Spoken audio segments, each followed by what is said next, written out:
During the bleak and wearisome summers of the 1770s, disease, unhygienic conditions, and despair were constant accompaniments throughout seaside Annapolis. Fevers, smallpox, sexually transmitted diseases resulting in ghastly death rates lurked amongst the narrow streets and alleyways, including towards the harbor and fish market.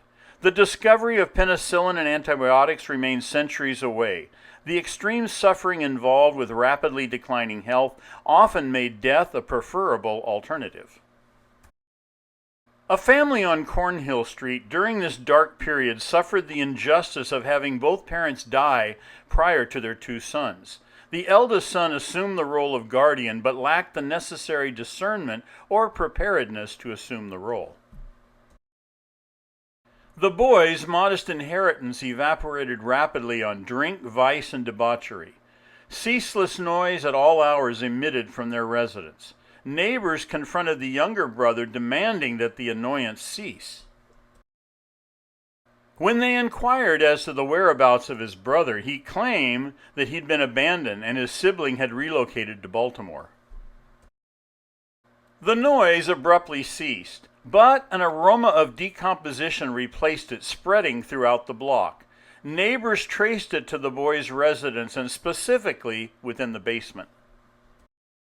The stench lingered. The horrified neighbors would eventually discover the decapitated older brother's corpse buried in an insufficiently deep grave to eliminate the smell. The younger brother confessed to authorities that he had slain his brother during one of their drunken melees.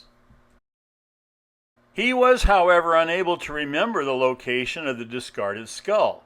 It was presumed that he had dumped it in the harbor, but it was never located.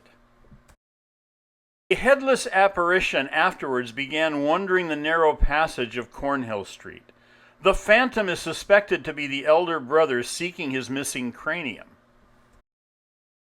He has been sighted most often near the waterfront and adjacent narrow streets. There is no indication that he seeks vengeance against his sibling, merely his lost skull.